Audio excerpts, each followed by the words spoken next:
ကဲမိန်းမတွေရဲ့မာယာကိုပြမယ်နော်ဒါ before and the after ဘယ်လိုဖြစ်ပြီးဒီလောက်လှသွားတာလဲဆိုတော့ပြောနိုင်လောက်တဲ့ဒီကိုလှသွားတဲ့ makeup look လေးဖြစ်ပါတယ်ကဲသုံးထားတဲ့ product တွေကို secret မထားဘဲနဲ့တစ်ခုချင်းစီပြပြသွားမယ်နော် your skin but better ဆိုပြီးပြောထားတဲ့ Bella ရဲ့ superstar foundation သူပြောထားတာနဲ့တကယ်ကိုကိုက်ညီတာပါကွယ်အခုဆိုလို့ရှိရင်မျက်နှာမှာဝက်ချန်နေရှင်နော်ခဏလေးကြည့်လိုက်နော်လုံးဝ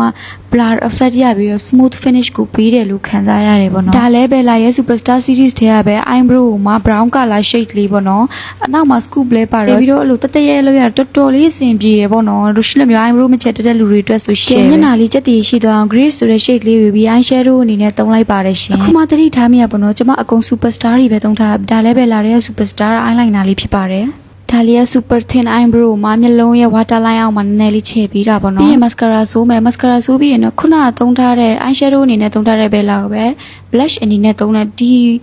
Bella ရဲ့နှာခမ်းတွေကအကြိုက်ဆုံးဒီတစ်ခုဖြစ်တယ်ပေါ့နော်ဒီ grease လေးကိုတော်တော်လေးကြိုက်တယ်အရန်ကိုကြိုက် blush အနေနဲ့သုံးမှလား eyeshadow အနေနဲ့သုံးမှလားနှာခမ်းတွေအနေနဲ့သုံးမှလားပြောဒါလေးကကျမရဲ့ hack လေးပေါ့နော် eyebrow pencil လို့မှ lip liner အနေနဲ့သုံးရတာပေါ့နော်တခြား eyebrow pencil လေးကတော့ကျန်းတယ်ဒါပေမဲ့ဒီ Bella ရဲ့ eyebrow pencil လို့နှုတ်နှုတ်လေးနဲ့လုံးဝ lip liner အသားအတိုင်းပဲပေါ့နော်ဒါလေးကတော့ခုနရဲ့ grease ဆိုတဲ့ shade ကိုပဲနှာခမ်းတွေအနေနဲ့သုံးလိုက်တာဖြစ်ပါတယ်ကဲပြီးတော့မယ်ပေါ့နော်နောက်ဆုံး finishing အနေနဲ့ပေါင်နာလေးနဲ့ကိုယ့်ရဲ့အစီပြင်းတဲ့နေရာလေးတွေမှာတိတ်ပြီးတယ်ပေါ့နော်ကဲဒါကတော့ after look လေးပေါ့နော်အရန်ကိုလှတော့ကျမတို့အရန်ကြိုက်တယ်ပေါ့နော်အဆုံးထိကြည့်ပြီးတဲ့အတွက်ကျေးဇူးတင်ပါတယ်ရှင် bye bye